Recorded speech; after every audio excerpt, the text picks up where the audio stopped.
Hi everyone, welcome back to a new video. അപ്പോൾ ഇന്നത്തെ recipe എന്ന് പറയുന്നത് ഒരു appetizer ആണ്. Shrimp firecrackers ആണ് നമ്മൾ ഇന്ന് തയ്യാറാക്കാൻ പോകുന്നത്. അപ്പോൾ ആദ്യം ഞാൻ കുറച്ച് കൊഞ്ച് ക്ലീൻ ചെയ്ത് വെച്ചിട്ടുണ്ട്. സ്കിന്ന് റിമൂവ് ചെയ്തു, പക്ഷേ വാല് കളഞ്ഞിട്ടില്ല. ഈ ക്ലീൻ ചെയ്ത ഷ്രിംപിലേക്ക് നമ്മൾ ഇനി മാരിനേഷൻ ചെയ്യാൻ പോവുകയാണ്.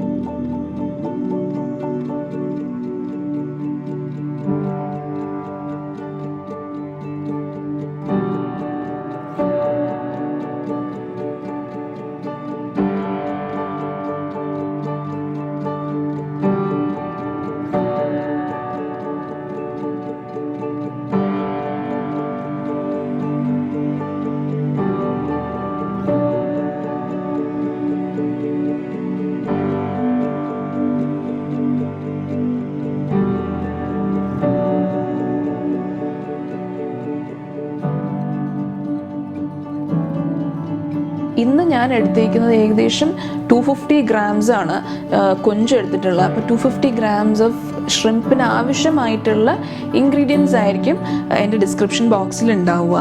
അപ്പോൾ നമ്മൾ മാരിനേഷൻ കംപ്ലീറ്റ് ചെയ്തതിന് ശേഷം നന്നായിട്ട് മിക്സ് ചെയ്ത് നമ്മളൊരു 30 minutes റെസ്റ്റ് ചെയ്യാൻ വയ്ക്കും.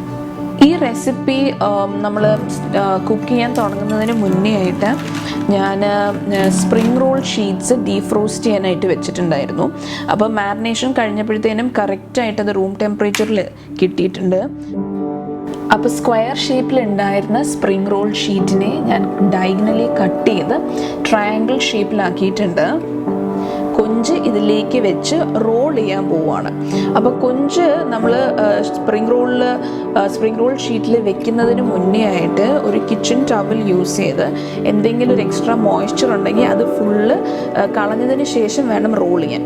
അപ്പോൾ റോൾ ചെയ്തതിന് ശേഷം എൻഡിൽ ഞാൻ മൈദയും വെള്ളവും കൂടെ ചേർത്തൊരു പേസ്റ്റ് ഉണ്ടാക്കിയിട്ടാണ് ഇത് ഒട്ടിക്കുന്നത്. കംപ്ലീറ്റ് സ്പ്രിംഗ് റോളും നമ്മൾ കൊഞ്ച് വെച്ച് ഫില്ല് ചെയ്തതിന് ശേഷം ഞാൻ കുറച്ച് സൺഫ്ലവർ ഓയിലിൽ ഈ കൊഞ്ച് ഡീപ്പ് ഫ്രൈ ചെയ്താട്ടോ എടുക്കുന്നത്.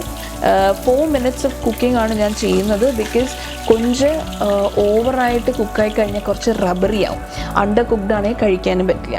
അതുകൊണ്ട് എക്സാക്ട് 4 minutes ആണ് ഞാൻ കുക്ക് ചെയ്തെടുക്കുന്നതാണ്, മീഡിയം ഫ്ലെയിം.